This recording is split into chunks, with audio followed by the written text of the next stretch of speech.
Hi, everyone. John Michael Coppola here, and welcome to the Chicago Theater Makers Podcast, where we chat with the Chicagoland area's actors, directors, choreographers, designers, and producers who make our local stages come alive. But first, I want to ask that you please like and subscribe to this podcast and share it with your friends and colleagues who you think would appreciate the conversations we're having. We're grateful for your support, and we hope to be able to bring you these stories for years to come. Thanks again for being here, and now, curtain up on today's episode.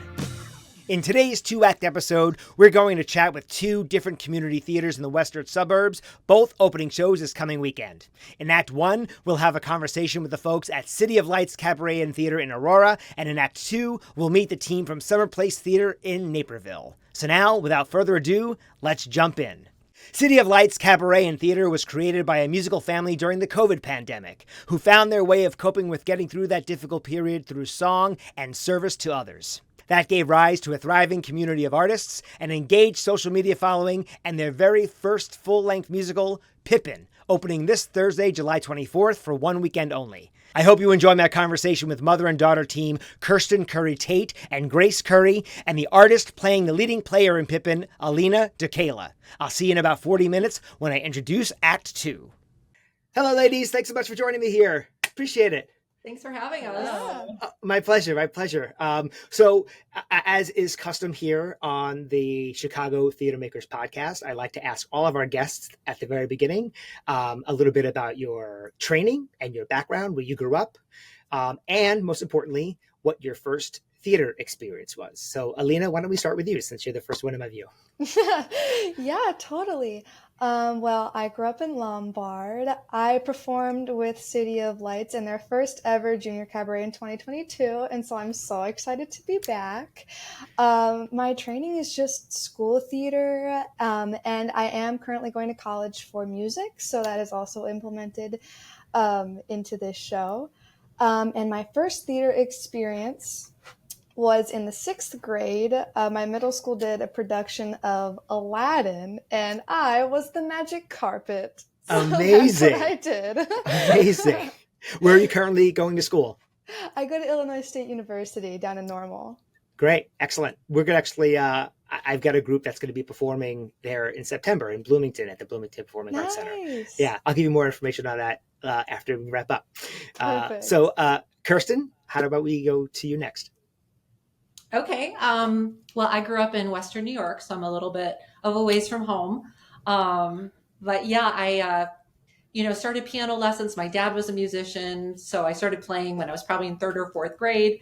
And then in 5th grade, I did a community theater production of Gypsy. I think that's why community theater is so close to my heart. It's what really hooked me into it. And I was a newsboy. It was so much fun. I was just really hooked for life. Community theater was big back then. So I did several shows back then. We're going to get to that because I grew up in New York as well, and it was very big. Oh my gosh. Yeah, so we'll talk a bit more. That's Yeah. So cool. Yeah. Buffalo, Niagara Falls area out there where I grew up. Amazing. And then went to college out in Ann Arbor, Michigan, University of Michigan, back when. Good school. And it was when musical theater programs were really just starting. There was only maybe 4 in the country at that point. Wow. And got in for musical theater, which I didn't think was a big deal, but I guess was a big deal in retrospect. And really learned a lot and enjoyed it. But about halfway through the program, I realized, okay, I don't want the full-time performer lifestyle. I'm 5'10". I don't think I'm going to be working a lot. And started musical directing, did a couple shows out there, musical directing, really fell in love with that process, and knew I wanted a family. And I did have a family and had a bunch of kids, most of whom are involved in this group that we started up, and that has been so very rewarding. So we kind of talked about that in interviews. We said, did you have a Pippin moment? That was my Pippin moment, realizing, no, I'm not going to be a Broadway star. This is what I'm supposed to do. I'm supposed to pass the love of musical theater on to another generation. So what a great expression, the Pippin moment. That's really cool. And I think I can see now a little further down in this interview about how that's going to tie in to a question we have later. So Grace, you're up. Tell us a little bit about you. Okay. Hey, I'm Grace. And I'll start with my first experience on stage, which was when I was 7 years old. I was in a production of Oklahoma with Fox Valley Park District Summer Stage. Nice. And yeah, grew up just doing a lot of those summer stage productions and just like loved the way that I felt on stage. And that was actually at the Paramount Theater, which now does Equity Theater. But Yeah, the fact yeah. that was the first stage I got to perform on really just like sparked that love of the magic of theater and like I don't know, just how amazing you feel doing that, and how much of a team effort it is. And so my 7 siblings and I, like, we all like went through the Fox Valley Park District summer stage pipeline of like just doing show after show together, and mom driving us to all the rehearsals. And then, yeah, kept doing musical theater throughout high school, really discovered through all of that how much I love singing, and especially choral singing. And so, Mm.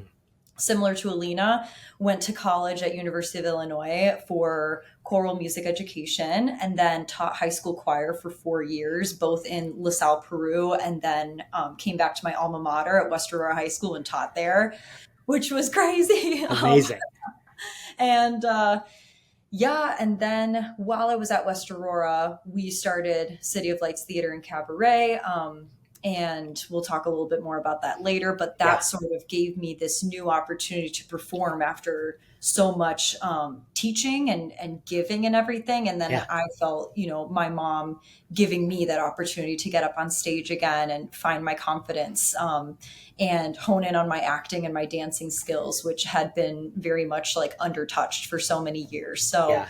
yeah, I'm just really, really grateful for all of the opportunities that I've had to perform with City of Lights for the past 4 years. Fantastic. And yay, mom, for getting her back up on stage. That's a big means testament to you. This one. So that's actually a great segue. Kirsten, give us a little history about how the group got started, what inspired its creation, and anything else you think is. Yeah. So we started kind of during COVID. I mean, the 1 year of really complete, everybody was home during that year, just to sort of pass the time and stop us from going insane. We did this cabaret from home, and we just live streamed it on Facebook from our living room. And we called it Singing in Sweats, because, you know, everybody was just like hanging out in sweats for all that time. I forgot that we like put on basically like a family cabaret. Like, yeah, we had singing, we had solos, we had group songs, we had like my stepdad and my brother playing trumpet, my sister played clarinet, and then we raised $400 for Mutual Ground through that too, which was It was really just fun. a domestic violence shelter out here. Yeah. We donated the money for it. So it was fun. But it was like literally because we were so bored. We were just all and we were all living in one house. Like, most of my kids had moved out at that point, but they all came back home to go through COVID so that we would just have each other. And so that was just something fun that we could do all together. And yeah, so that was sort of in our heads, and we did put it on Facebook, so some people watched it and things like that. And then I think it was the next summer, 2021, that I just started having this idea of let's get a bunch of our friends together and just do a cabaret. And it was mostly because we do have so many people, so many friends, and also in our family, who are, you know, professional level performers, even if they're not professionals. And some were trying to be professionals, and they were just all just out of it for that whole COVID year.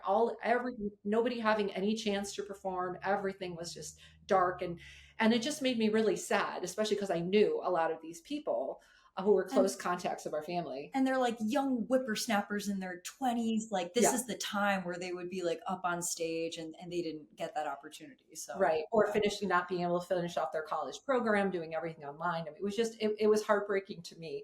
So when COVID was seeming to be kind of winding up in the spring of 2021, that's when we thought, well, you know, there's this outdoor pavilion at a park nearby. We thought we could get away with doing a show outside. And the first variant, I can't remember what it was really kind of weakening, and everybody seemed like maybe this is going to be the end. And we just got a bunch of, you know, I just made phone calls and just said, hey, we're doing this cabaret, would you like to be in it? And picked songs for everybody, just songs that I loved, songs that I thought this particular person would do a really good job with, which is my favorite part of the whole thing, is just finding the perfect song for the perfect performer. And also, I think one thing about University of Michigan, at the end of each year, we would do this showcase with all of the performers in the program. And everybody would get given a song that really showcased them. And then they'd invite all these directors and producers and stuff to see it, to try to launch these people out. And I remember like thinking, oh yeah, like this is my favorite thing. Like this is way better than seeing a musical, because like every song is great and every song is perfect for each person.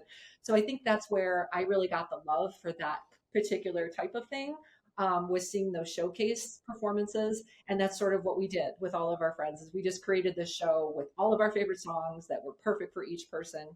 And we did it like literally at a farm, you like to say. It's called Blackberry Farm, and they have an outdoor pavilion. And we performed it there. And my husband came and set up the sound, and it was kind of rinky dink. And, you know, but like everybody got so excited afterwards. And it was really like pretty decent. Like it was okay. We got a great turnout. It sold out. We had a bunch of like food in the back, and we like ran out and we're like, sorry guys, like we didn't think this many people would come. And then people were like, when's the next one? And we were like, yeah, that's what started happening. When is the next one? And so then we were kind of like, well, Valentine's Day is coming up. Like there's a lot of love songs out there. And then like a local restaurant that has a really nice little stage on it, just a perfect little cabaret size stage. We, you know, just kind of made friends with the guy who does the entertainment out there, and they've really given us a home for that first cabaret in Valentine's Day. And then pretty much all of our other cabarets after. We started doing a junior cabaret that next fall, which Alina was in our first one, I believe. She was in our very first cabaret. And quite a leader during the process. Definitely a shining light in that one. Yeah. And so every year since then, we've tried to do a Valentine's Day cabaret, an adult cabaret in the summer, and a junior cabaret in the fall. Wow, you guys are busy. We were busy. We were. Yeah, and this is like in addition to our full-time jobs. Like, but we just love it so much, and it's so different than producing a musical. So it's been so much fun. Right. Yeah, there's so many stories like yours that people created things during COVID times. You know, some people were baking bread, some people were, you know, trying other ways of expressing their creativity, either live on Facebook or crocheting and knitting things and sending them to friends. Because, you know, we all know what a desperate time that was for everybody to stay connected. And the fact that you were able to put a fundraising element to it as well for the very first time out. It's just so lovely to hear. Now, Grace, you seem, again, you forgot about that initial cabaret with your family. How has working with your family shaped City of Lights Theater? I mean, I feel that because a lot of the people leading the projects that we're working on together are related, we all care so much, and we all see in each other's eyes the dreams that we have. Like, I know that my mom has a dream of putting on a musical, which is like what we're doing right now, and conducting the pit orchestra and being able to make so many decisions about the music and feature amazing performers, and like getting her to that dream has been like a huge motivator to just work on this with my family. And then Michael's dream. My brother Michael, who has a theater degree along with a computer science degree at Augustana, like he's had a dream of directing a musical for so long, and now he's getting to do it. I just love the city of Aurora, and I see so much potential in it. And so like my dream is to just like add to that momentum that Aurora has in the arts, and just like all of the restaurants popping up and everything. Yeah. And so I guess all to say, like, yeah, working with the family, it's been fun. Like we'll come home from rehearsal and we'll like debrief everything, and like we're just so tightly knit that things get done really quickly, and we're able to share the same standard for what we want for these performances. We have had interesting moments where like people's standards are a little bit different than others, and we've had moments where it's just like, ooh, like you're hurting my feelings with that, and then like working it out. It's not perfect, but it definitely is a blessing at the end of the day. I feel like as you get older, your family is your family and everything, but if you have a shared goal that you're working towards, it just like brings you all closer together in this really beautiful way. And like, yeah, there are ups and downs, but the ups make the downs so incredibly worth it. I love hearing about all of these things that I don't know about. Yeah. Well, Alina, we're gonna wrangle you into the conversation right now. So, the leading player in Pippin, that's such an iconic role. Of course, it Yeah. originated by Ben Vereen in the original, and then Bettina Oh, Miller yeah. in the revival. So, what kind of vibe are you bringing to the role to make it your own? Any tricks that we should be on the lookout? You said you're bringing some music into it. I'd like to know a little bit more about that, if that's relevant. Well, of course, I'm drawing so much inspiration from the two of them just because of how just monumentally they have shaped this role. But I think that something that I like to incorporate a lot into the leading player is a very like playful, relatable sort of nature. I think that it makes the ending a lot more impactful if like you as an audience member like the leading player in the beginning and you don't have any suspicions of this character until things start to go wrong, and then you go, wait a minute. And I think it makes the ending a lot bigger and a lot more impactful and almost jarring if you're kind of relating to this character the whole time and you're like, oh, this is a fun character, I really like this person. You shouldn't like this person. Yeah. And for any of our listeners not familiar with the musical Pippin, I encourage you to go see it and know exactly what Alina's talking about. Yeah, I'm trying not to spoil. No, this is a no spoilers podcast for sure. No spoilers. So for all three of you, why produce Pippin? Why now? How does it reflect the City of Lights growth and values? And I'm curious, where did the name City of Lights Cabaret come from? We could start there, actually. There's not much of a story to that, actually. It's just, well, Aurora is called the City of Lights. Perfect. Yeah, I think it was one of the first cities to get electric streetlights. Okay.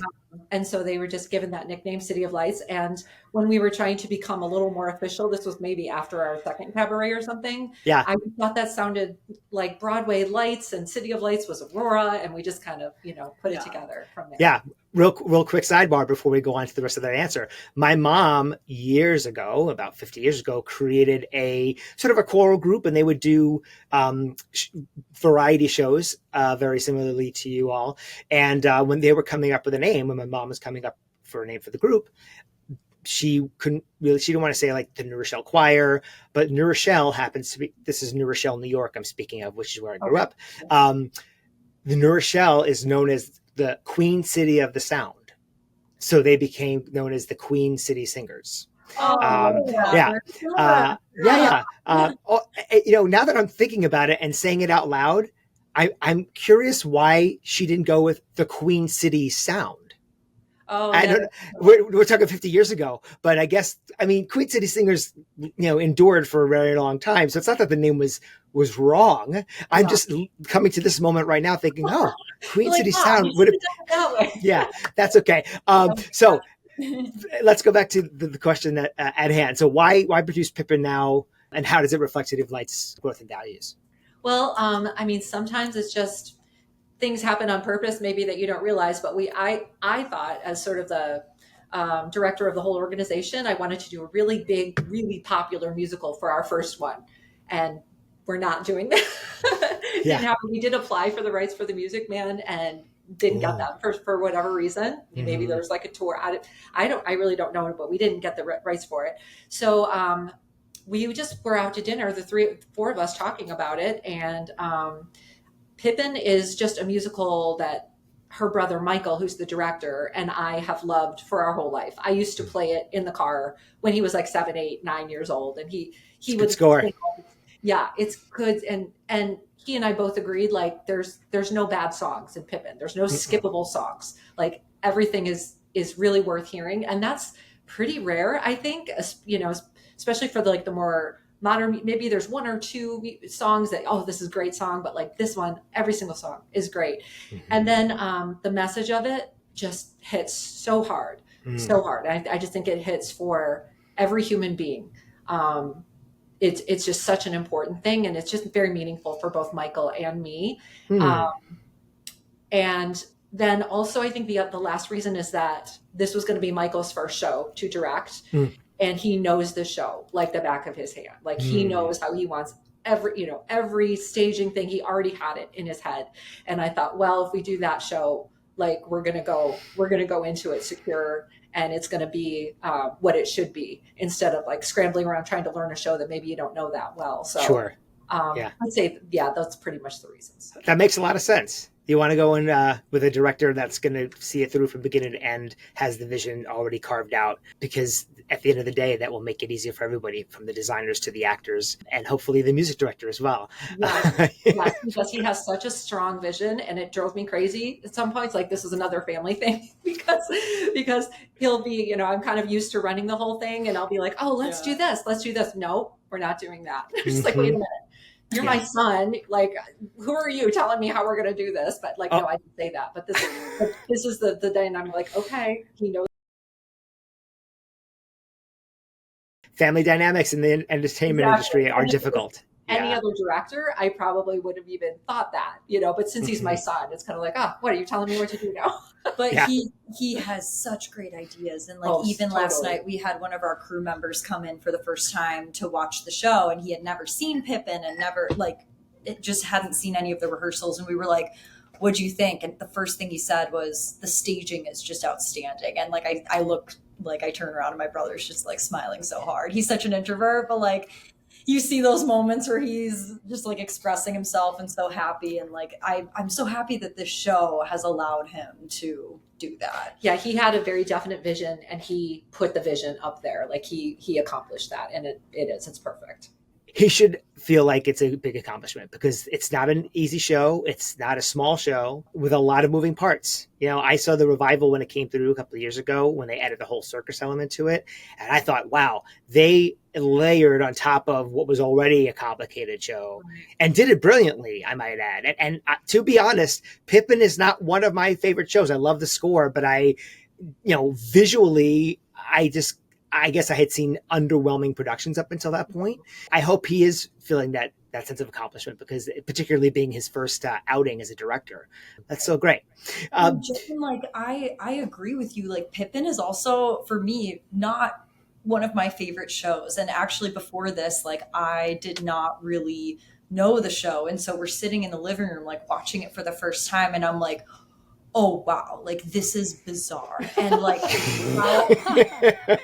well, we watched the 1973 version first. Yeah, sure. And I had forgotten how weird that show really is. I mean, that was a product of the 70s, and they just went for it. Yeah.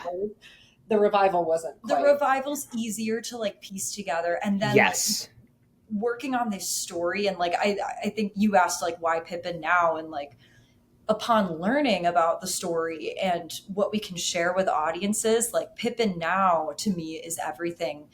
In a time where like we are all putting up so many illusions of like what our lives actually are, through the use of social media, but also just like how we are expected to portray ourselves every day. And like, I think that people just want to be the cleanest version of themselves and don't allow themselves to get messy. So the illusion of all of that, but also times we're in, and this is a little bit heavier, with constant wars going on. And like, why are we doing that? And it's these leaders feeling this intense need to do this, spend so much money on it, etc. And it's like, for what? And in Pippin, the leading player is convincing Pippin that it's for the glory of it all. Look at how glamorous this is. Like, look at what you could be. And then Pippin sort of realizes, like, wait a minute, like, no, this isn't all what it's cut out to be. And then also just like towards the end of the show, you know, like, without giving away any spoilers, like, as the leading player and the players are manipulating Pippin to this ending moment, this grand finale, it sort of makes the audience think like, well, Pippin's being pushed to this point where now, you know, like, does he really want to be there?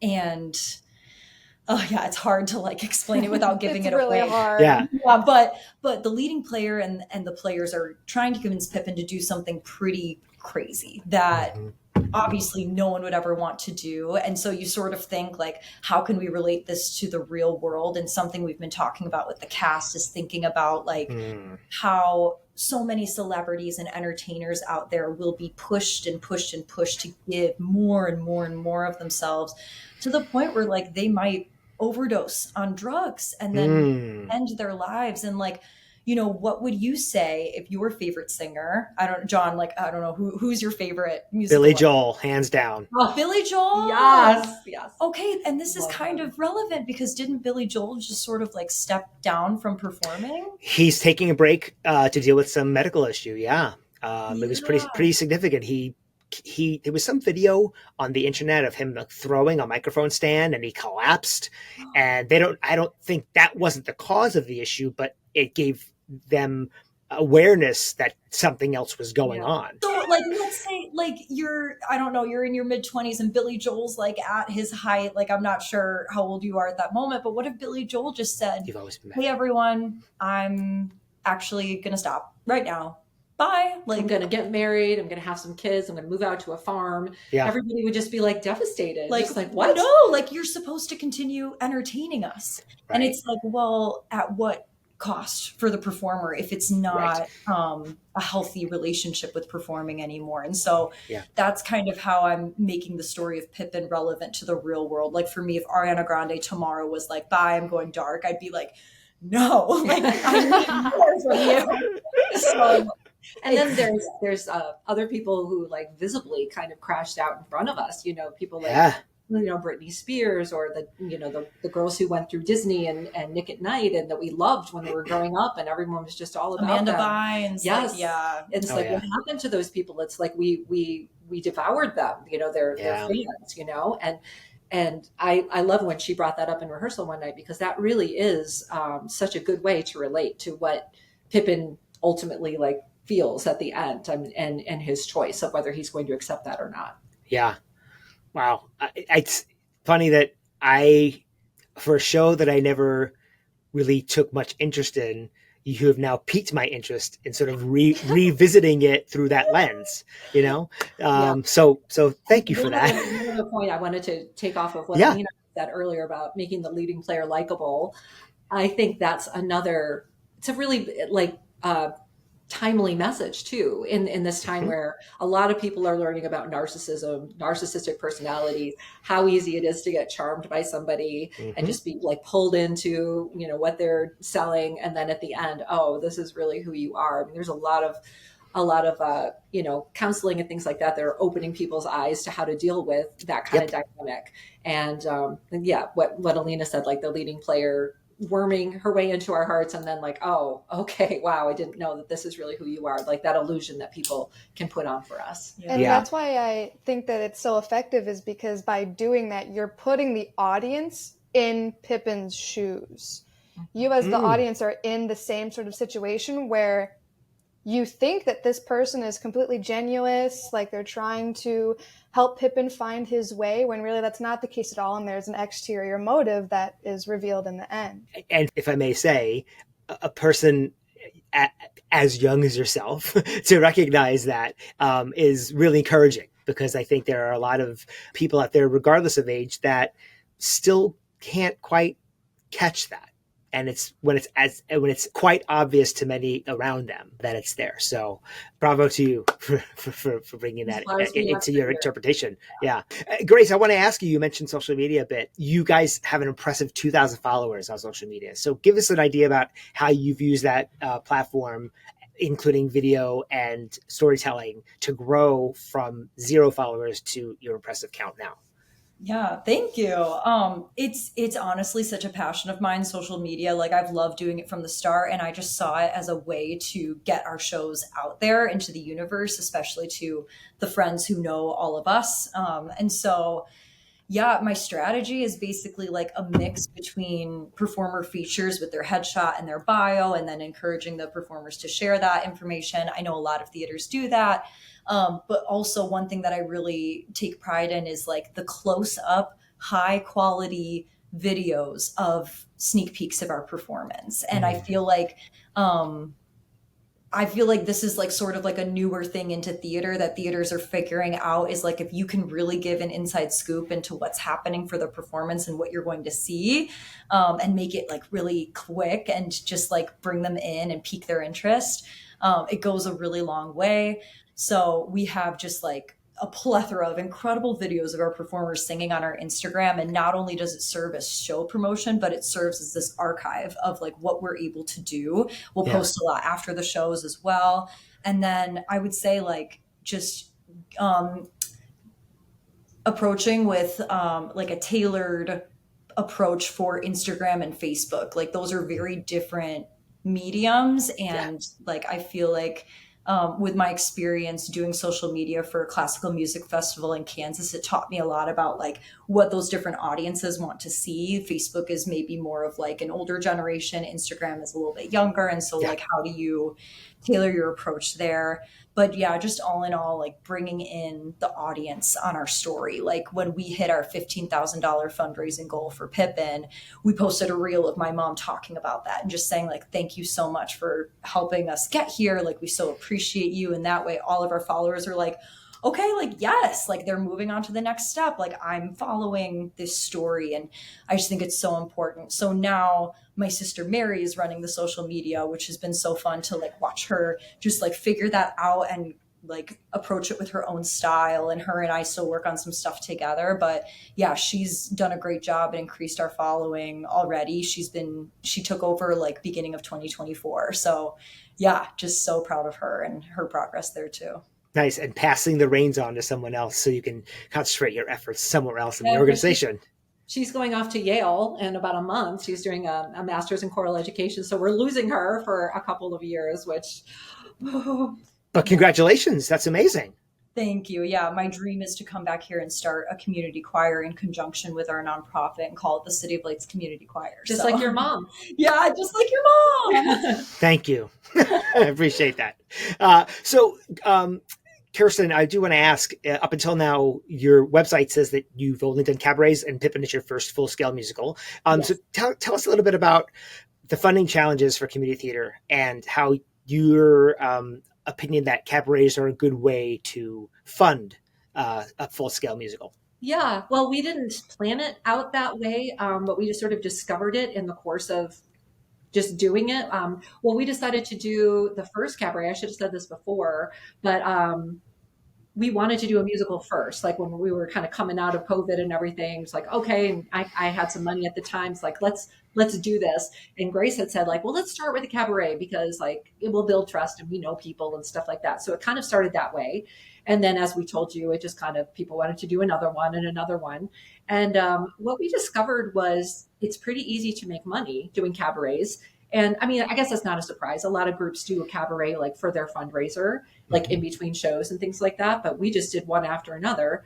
And it's nice because you don't have to, like if you perform in a restaurant, which we were, you don't have to pay any rights for that. There's a general popular music right that they pay for. So everything you do is legal and completely free for you to do.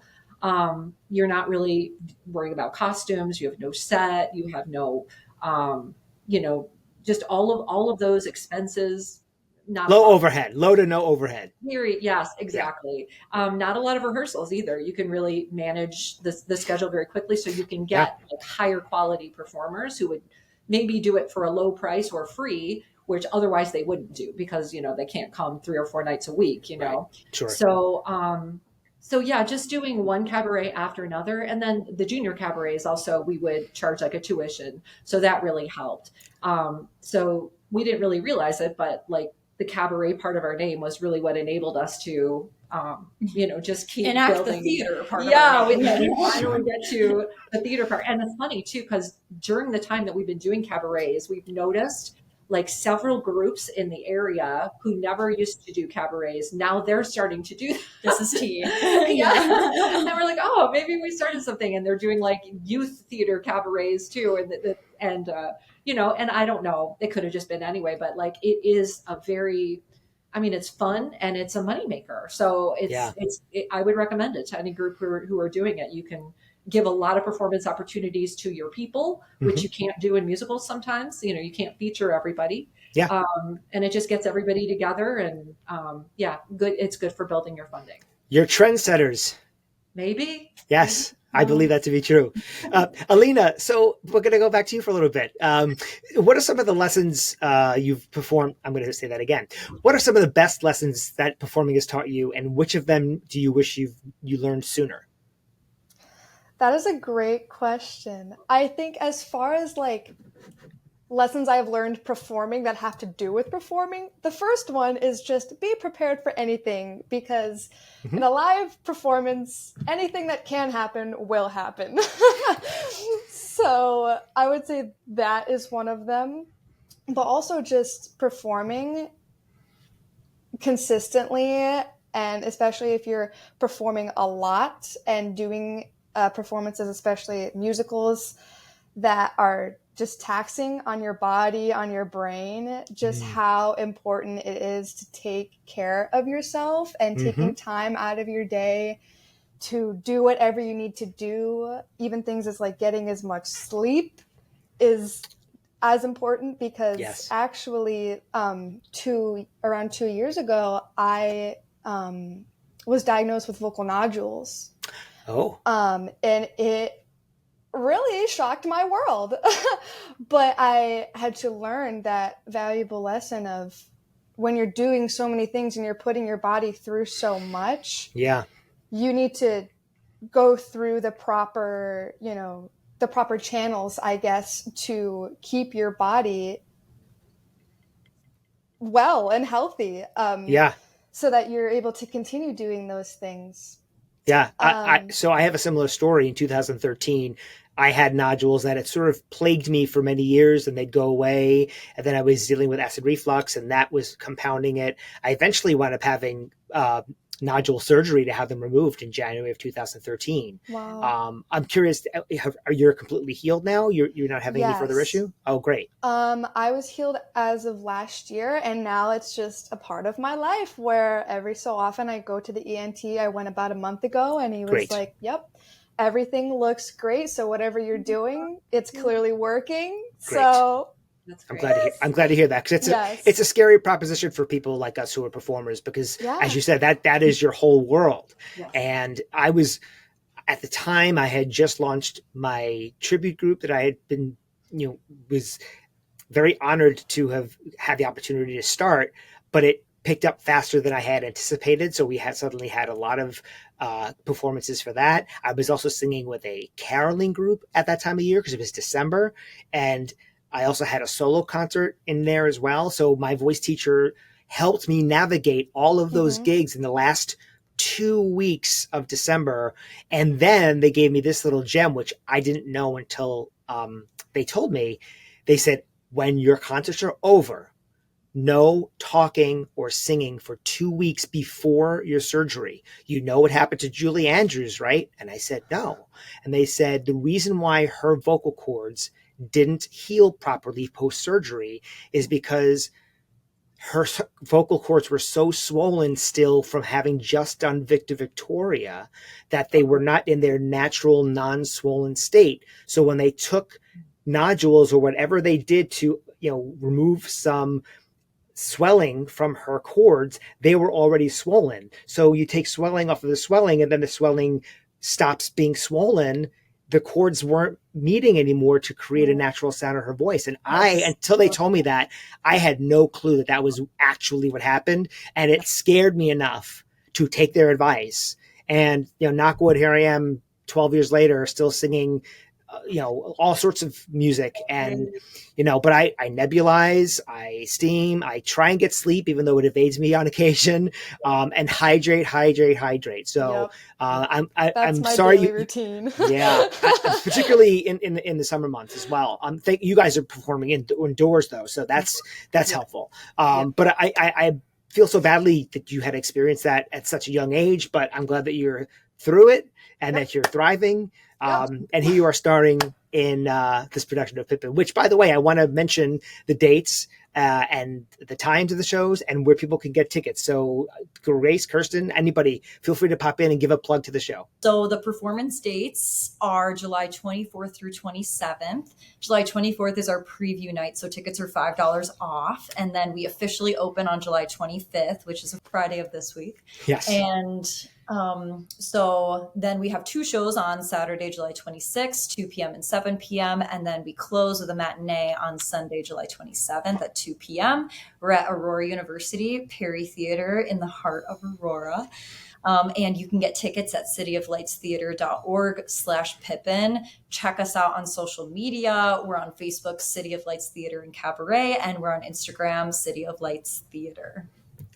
So great. Thank you so much for giving us that information. And I want to thank all 3 of you for joining me on my podcast. This is officially going to be it's going to be my 3rd episode when this comes out. So I thank you all for joining me early on in this journey. And I wish you best of luck with the production. I have gigs every night next weekend. Otherwise I would be there to see your show, but I wish you the best of luck with it. I hope we get to meet up again and chat some more in the future. So thank you all. Thanks for having us. Oh, my pleasure. And good luck with the podcast. Thank you so much. Appreciate it. Hi there, JMC again. Look, I hope you're enjoying this 2-act episode. During this intermission, I just wanted to remind you to hit the like, subscribe, and follow button so that you'll always know when our next episodes drop, which is supposed to be every Monday, but as we all know in the live theater, anything can happen. So go ahead, hit like, subscribe, and that way you'll always know when we're dropping. Enjoy Act 2. Summer Place Theater has been producing shows in Naperville for the last 59 years. In 1966, Donald Doc Schanauer, then the Dean of Theater at North Central College, wished there was a way for his theater students to have an opportunity to perform during the summer. So, he created Summer Place Theater. Since, they've gone on to train alumni who have been seen on Broadway, films, and TV. Now, I don't want to give away their names, but you're sure to recognize them when you hear them in the episode. After a recent successful run of Little Shop of Horrors, their next production is the musical Legally Blonde, based on the hit Hollywood film that starred Reese Witherspoon. I chatted with president of Summer Place, Matt Whalen, and producer of Legally Blonde, Mike Frail, about this hilarious production, which opens Friday, July 25th, and runs for 2 weekends. Let's listen in. Hi, Matt. Hi, Mike. How you guys doing? Good. Good. How's How are it you? going? Everything's going well. Thanks for asking. As we are a Theater Makers podcast, I like to start every episode the same way with my guests, and that is to ask you both a little bit about your background, a little bit about your training, and of course, your first theater experience. So, Matt, why don't you go first? Sure. My first theater experience was actually with a Summer Place show. When I was in 5th grade, I did Heidi, which was a show they did, and then from there, through middle school and high school, I was really involved with theater, doing park district shows, children's theater. I was involved with a really great children's theater in Naperville called Only a Stage. From there, I went to North Central College and got my degree in musical theater.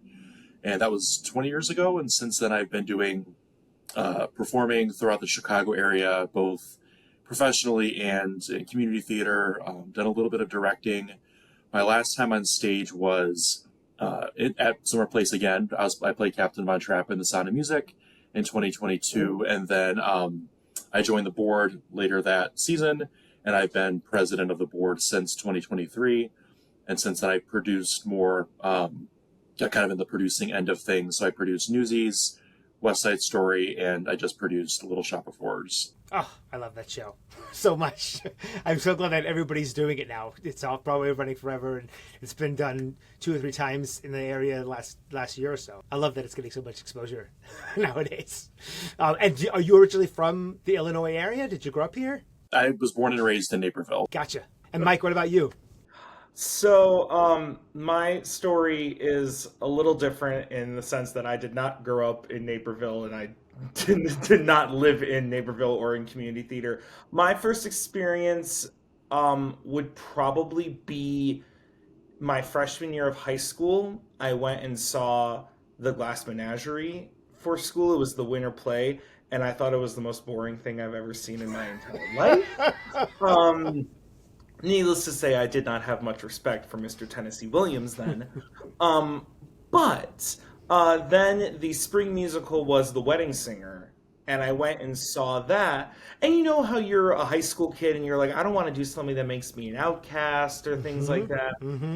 But I saw that show, and particularly the lead I saw how much fun he was having. And this was a kid I recognized. He was 2 years older than me. And this is a kid I recognized from everyone knowing him, everyone loving him. And I was like, wow, they seem to be having fun, and none of them have been kicked out of the lunchroom. So maybe I can find some friends and do that. So then I first started doing theater then the next fall, of my sophomore year of high school, and since then it's been a nonstop ride. I got my training, my bachelor's, from Lewis University, a bachelor's in theater, and then I also have a master's, from Lewis University, not in theater, but in organizational leadership. And then um, I first got involved with Summer Place in 2023. I directed Newsies, that Matt produced, and then I also directed West Side Story that Matt produced. This year we went our separate ways, and he produced a show I was not involved in, but then I joined the board.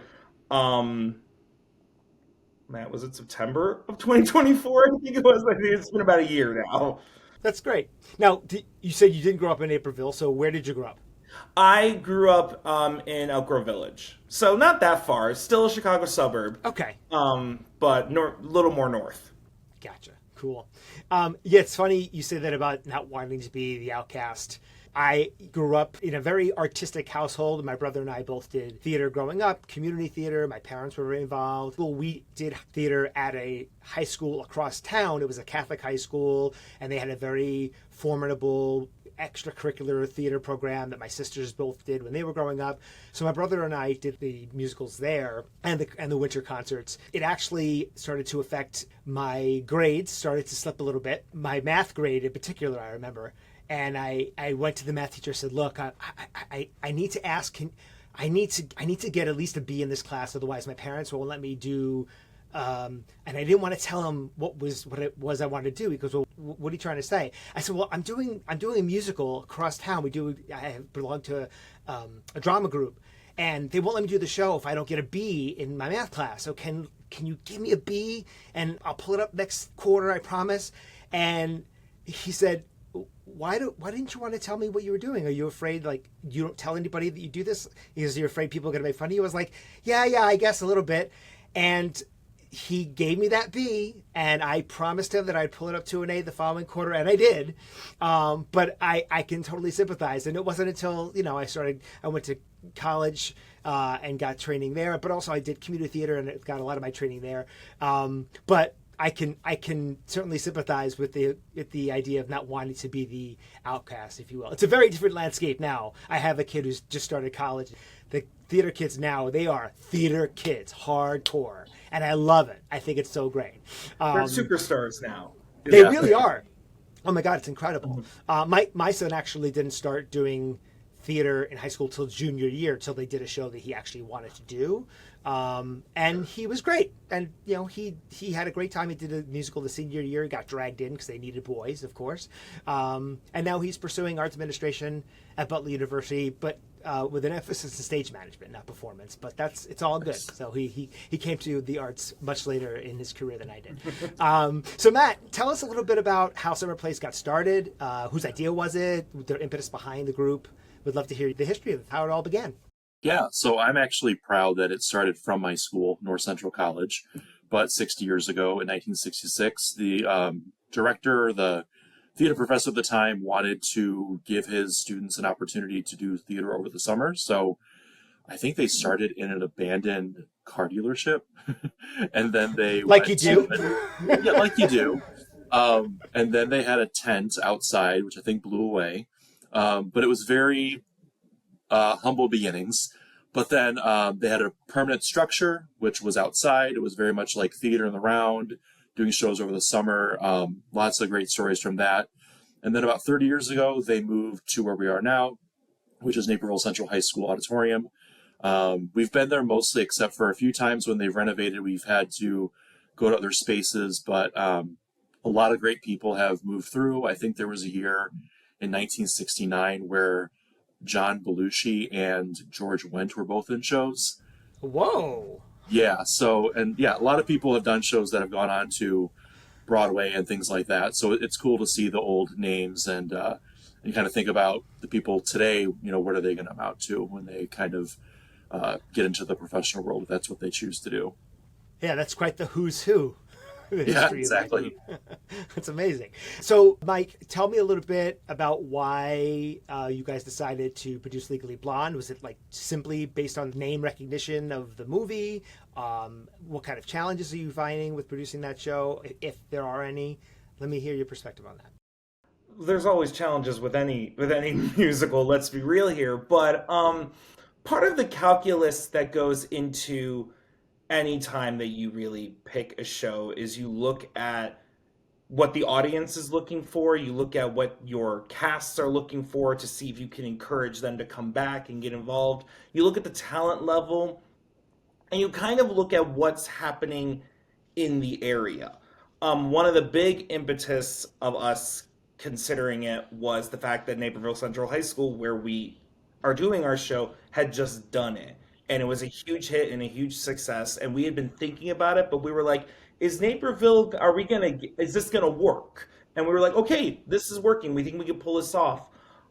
There was also kind of a focus on kind of a female empowerment angle with our shows as well, in that like we've done a lot of, like, we did Newsies, we did West Side Story, beautiful, great shows, but we wanted to show a more feminine side with our cast because those are huge boy shows. Let's go a little bit more with the, and so Legally Blonde, total opposite, huge female. There are some great male roles, don't get me wrong, but just that is just all about female empowerment, and so it kind of spurned from that angle going there. Matt, I don't know if you had anything, because you were in more of those conversations than I was initially, if there was anything that you felt came out of that too. I think part of what you said, the whole female empowerment and just female representation in a cast, I think was important. I think we hadn't had that for a while, and we just, from seeing the talent that comes out, there's so many people that aren't getting their spotlight. So I think it was just a way to kind of go the other side of the spectrum on that. But I think there's just buzz about the show. I think right now it feels like it's a show that may have been slept on, and people are talking about it again. So that might have been it too. And I give you credit because it's not Waitress, it's not Beautiful, and it's not Jersey Boys. Those are the other three shows that everybody's producing nowadays. So bravo to you for not following the current trend, as they say. Are you guys going to have a real live Bruiser? We have a Bruiser and we have a Rufus. They are adorable, and if you go onto our social media, you've seen some Bruiser photos. Actually, I don't believe we've shared Rufus yet, but Bruiser is this adorable little dachshund who is actually, and I pardon to the Summer Place listeners if I get this wrong. I want to say that that Bruiser is the music director's roommate's sister's dog. Okay. Talk about 6 degrees of separation. Yeah, there. for sure. You know what? But you got a Bruiser. It's like always finding a Sandy for Annie. Where's Sandy coming from? Who's going to be the handler? Who's the owner? That's incredible. So I'm curious about something. You both have degrees in theater, and you also have jobs outside of the arts. That's a similar story to my story. Just briefly, I got a degree in theater. I performed for about 25 years all over the country, all over the world. Broadway, national tours, European tours. And then when I came here with Jersey Boys, did that 2.5 years. And then I decided to go on a hiatus, and I took a day job for about 10 years. And I'm just now making my way back into the arts. So I'm curious what made you both decide to pursue employment outside of the arts, and then also how you balance the work and the art to give yourself a work-life balance, if you will. And Mike, why don't we start with you? I'm going to go with the standard answer, and it is like, hi, this industry doesn't pay very well, especially in the non-equity side of the house. So after I graduated, I went about 2 years of trying to balance a part-time job as well as doing some real theater, as trying to make that my main goal. And it worked out okay, but then it kind of turned into, hi, I would like to move out of my parents' house eventually. Um, and then that happened. And then 10 days after I moved out of my parents' house, COVID hit Oh, geez. and shut down everything. So it kind of turned into you need a full time job at that point to survive because we weren't doing any theater at that time. So for me, it just kind of turned into a financial motivation, but I always needed to keep theater somehow in my life because it keeps me sane and keeps Yes. it's my passion. Yes. So it's taken me a while, but I found a field that is very much um what's the word I'm looking for? Available for some flexibility and things like that. Working from home, remote work has changed the game when it comes to trying to balance theater and life. And it's just kind of been like finding that niche industry to make this work. But really for Yeah. me it's a financial decision. Do you mind if I ask what your remote job is? So I am in nonprofit management. And so I work for a membership association. Awesome. And Matt, what about you?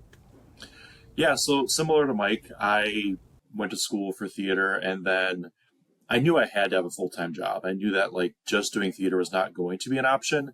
But I think when I started, the plan was more to try to really do a professional career in theater and kind of have the job be the side thing.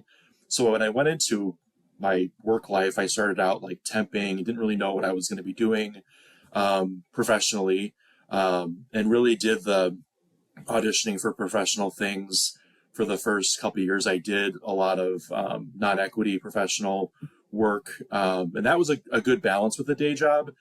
But then as I started to get closer to booking some of the equity gigs, I realized I didn't have a plan for if that happens because for those that don't know, when you work an equity job, it's daytime. You know, you have to have daytime availability for rehearsals 6 days a week about, and then for a couple of weeks, and then there's matinees. So I was getting to the point where I was getting called back for, principal roles in equity theaters. And I'm like, if I get this, I don't really know what I'm going to do with my job. So I sort of made the switch to, and by that point, I was in more of my career day job.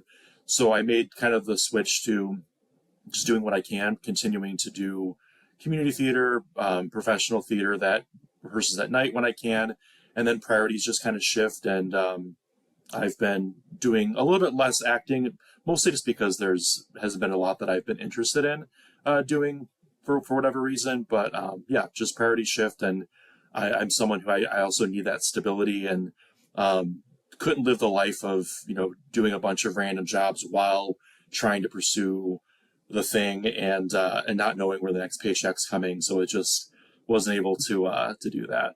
Yeah, totally agree on all counts for both of you because, doing Jersey Boys here for 2.5 years, a Broadway contract is the highest paying equity contract one can get. And even though we were point of organization was here in Chicago, we weren't even getting per diem. So, for 2.5 years, it was great. And then I started doing theater around town here, and I loved the people. I loved the work. But I was in the same boat. I had, at that point, my son was only 5, maybe 6. And, I thought, well, I'm the primary breadwinner here, and I'm just going to put myself on a hiatus. And then, as luck would have it, I took my day job, and I had the opportunity to start the 4C Notes, which is my Frankie Valli tribute that I've now had for 12 years, which is unbelievable to me. And that, as you said, has kept me sane all through the tenure of my day job that just ended in June. So, I applaud both of you for, understanding that your life and livelihood and your well-being financially and emotionally, that comes first. And we forget that a lot in this business. So, I applaud you because it's not an easy decision to make either. So you both wear many hats at Summer Place Theater, directing, acting, producing, board members. Which is the role at Summer Place Theater that you enjoy the most? And Matt, we'll start with you this time. I like doing anything where I get to use creativity, but I think what's most important to me is the culture building and kind of the creating the environment of what I would like this theater to be like. I think when you get a lot of people together doing theater, it can go a lot of different ways. So making sure that you have the right people and the right kind of people in the right roles is important. So I think that's kind of where I'm at. Just it feels like when producing or being a part of the board, it feels like I'm kind of hosting a party for everyone. So, getting the right people in the right places, getting people involved and kind of letting them have the fun, I think is kind of my favorite part of it. Nice. How about you, Mike? For me, it's definitely directing. I have taken a back seat on my acting. I mean, the last time I performed on stage was 3 years ago now, and that was one time within a 5-year time span. It just depends on the show, but also like for me, I've really embraced directing and taking, like Matt says, that creative side of it. But I just love to see the process from the start to the finish and just be amazed at what's going on. And like Matt said, we've created an incredible community at Summer Place, and it's great to see these lifelong friendships get made here. And there's a sense of pride, especially if it comes out of like a show that you've directed, where I'm like, oh, these are all great people, and I'm glad that they're all friends and all that stuff. So definitely directing for me. That's all I've done at Summer Place, except now I've taken on producing for the first time, and I do enjoy producing as well. My master's being in organizational leadership, I joke that it's a master's in spreadsheets. So I do love me a good Excel document. I'm not gonna lie, but for me, it's just the directing and cultivating that family in each show. That's an amazing sentiment to hear and to get confirmed, because my very first guests on the podcast, my friends Justin Brill and Shanna Vanderwerker, their local director choreographer team, and they also agreed. They love the directing and the choreographing, because they, particularly when Tech Week comes around, you get to see all the elements get put together and really sort of get jazzed up at it. Everybody's ideas are finally melding together, and you get to sort of enjoy and embrace everyone's accomplishments in that moment. I can see why you prefer directing over anything else. So I was originally going to ask this question with regard to your artistic life, but I think I'm going to reframe it and say, what are some of the best lessons that performing or that your regular administrative life has taught you, and which of them do you wish you'd learned sooner? And Mike, how about we start with you? I would say that something that theater as well as professional life in that work-life balance is how important organization is. That is something that I have learned, that granted, it could be a little bit of just who I am as a person, but if there's not a set like organization of how this is going to work, it's going to fall apart. And that's something that I've learned, like my first show out of COVID, I was just so excited. It was also my first real directing gig outside of college or like my alumni theater company that we had. And that first show that I got, I was just so excited to be doing theater again, because that would have been October of 2021. But I learned from that experience, because it was a bit of a hodgepodge mess of just like, hi, we're so happy to be here. Wait, how do we build a 4x8 again? I don't really remember how to do this. So for me, the organization is key to keep it together. But also something that I have learned is kind of a sense of the teaching aspect of it all, and the giving back. And I'm hearkening back to an earlier question that you asked, but like my first job before I wanted to be a teacher, when I was like from 6 years old, I wanted to be a teacher. And I've always said, if someone says, well, don't you want to go on Broadway, and don't you want to what's the word, win a Tony? I couldn't think of a Tony all of a sudden there. And I've said, no, I don't want to win a Tony.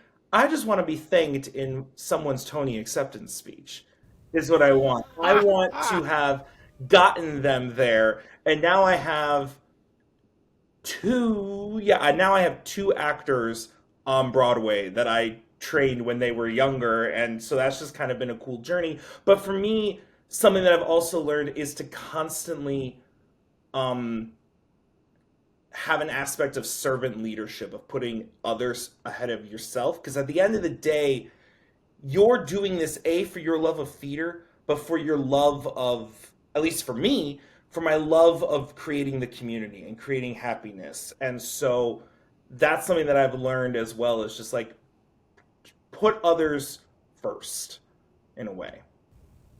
That's a beautiful sentiment. I wish more people would lead their lives that way. Not just in the arts, but just in general, right? I mean, yeah. How about you, Matt? What are some lessons you've learned? I think in theater and in life, it's control what you can control and then let everything else go.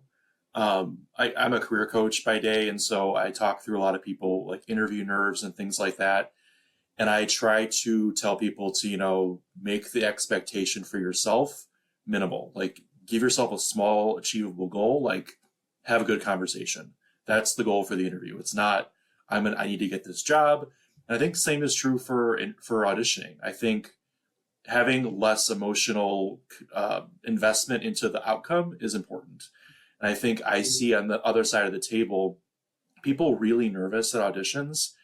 And I think it's not they're nervous about performing. They're nervous about what this means to them. And like, I need this to go well. I need this role. And I think if you can stop that and try to just make yourself an achievable goal of, I'm just going to go in and perform for 2 minutes for these people and leave, you'll perform better because you'll be less tense. And I think that's just, you bring your best self when you kind of just let some of that stuff go. 2 points I want to bring up to tack onto what you were saying. I know scores of people who said, oh, I don't know, I didn't even care about that job. I just went in there and sang my song. Next thing I know, I booked the thing. I'm like, that's amazing to just have that sort of, laissez-faire, care not what happens attitude about it all. And then there's a great video of Michael Keaton that's floated around on Instagram about when he was first starting out in LA, and he got an audition. He was like, hey, great, I get to go to work today. Even though he wasn't going to do the work, he got the audition, and that audition was his job.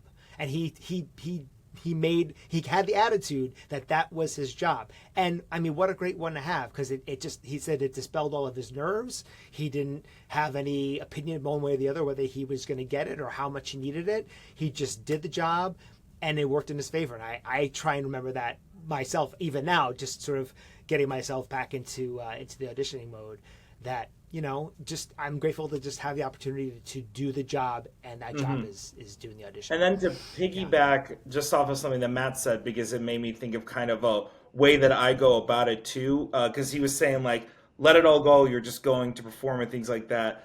I walk into directing interviews, if I'm going in for an audition, interviews are my real job. And this is, I'm not encouraging this to be the way to go, but this is kind of how I go in. I go in assuming it's not going to work out, so that if it doesn't work out, I'm not upset.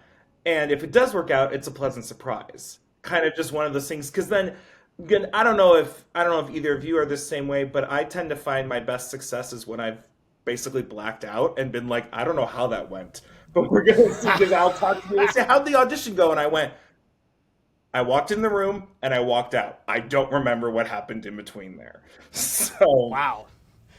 What some like to call entering the white room. Yeah. It may not be good that you just sort of blacked out for a good 2 minutes, but hey, whatever. You didn't fall, you didn't faint, you're fine. Nobody died. Nope. And that's the other thing. At the end of the day, if you don't get it, you're fine. No one's gonna die. You're fine. We're not firemen. We're not police officers. We're not the military. There's always the next one. We do make believe. What is the best piece of advice either of you have ever received about acting or the theater or in life in general? Since we've, the topics have sort of ranged both in and out of the artistic sides of your occupations. Just what's the best piece of advice you've ever received? Matt? I would say just the simple stuff, like if it's in your head, it's on your face for acting. I think that's super important with subtext. Oh, I've never heard that. My acting teacher in college would just say, It's in your head, it's on your face. If you want it to, if you don't want it to, if you're thinking about it, we're going to see it. And so I think not enough people think about that. Like, there's so much interesting stuff that can happen just on your face without manufacturing, just by thinking as the character. I think that's a big thing. And then also just with, if you don't know what you want in a scene, you're going to look lost. I think in early rehearsals, if I ever feel like I don't know what to do with my hands, I'm feeling awkward, it's because I don't know what I want. And I think that's something that's very easy to figure out. It's, what are you trying to achieve? How are you trying to change this person? How are you trying to affect change?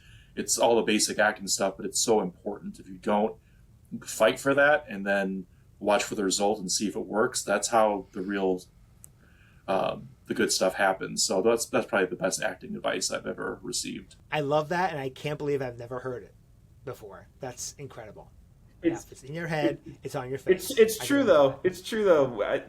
Another show I'm doing just had auditions the past 2 nights, and there are some moments where you're just like, you are so nervous, and I can see it because you're shaking. Your hands are shaking. It's just it's not even on your face. It's just in your body. You can tell. So then, what's the best advice you've ever received, Mike? I would say it's a twofold thing. One's an advice and one's a quote. Okay. Actually.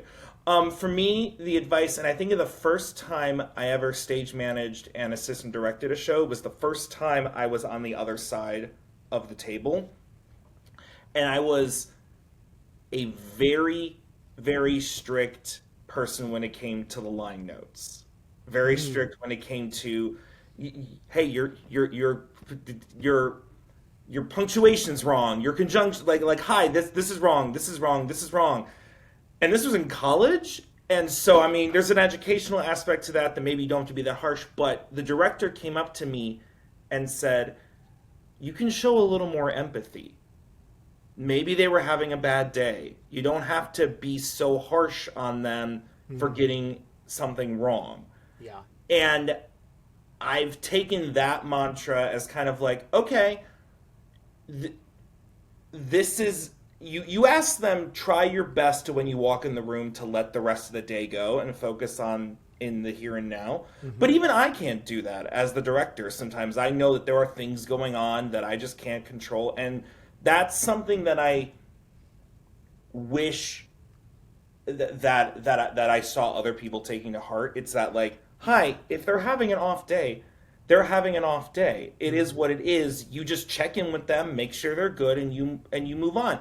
If they have an off performance, to all the actors, I always say, okay, you had an off performance. It's fine. Yeah. No one's going to die. You're not going to get fired.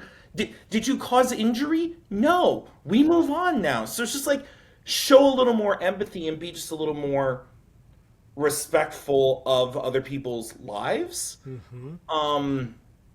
And that was kind of like the best piece of advice that I've gotten. And again, transferable to the arts as it could be in life. Yeah, 1000%. Oh, first, let's talk about the dates for Legally Blonde, so we can be sure that our listeners know when that is. So it opens the 25th of July? Yes. And runs until? Runs until August 3rd. August 3rd. And tickets can be purchased at? summerplacetheater.org. And then you're on the socials, Instagram, Facebook, any place else they can find you? TikTok. There's TikTok. Oh, the TikTok. Okay, got to get on the TikTok. Good. And anything else you guys would like to touch on before we wrap up? I don't think so. I think thanks so much for having us. It's been great to chat. And my pleasure. Yeah. Thanks for joining me. I appreciate it. And I hope to get out to see you Legally Blonde. But I thank you both again for joining me. And hopefully we can chat again real soon. Thanks for joining us at the Chicago Theater Makers Podcast. Please don't forget to like, share, and subscribe wherever you get your podcasts. The Chicago Theater Makers Podcast is a production of Spirit Art LLC, and our podcast theme music is by Paul Langford. If you or someone you know would like to be a guest on the podcast, please drop us a note at our website, ChiTheaterMakersPodcast.com. That's ChiTheater, makers with an S, podcast.com. We hope you enjoyed spending time with us as much as we enjoyed spending it with you, and we'll see you on the board soon.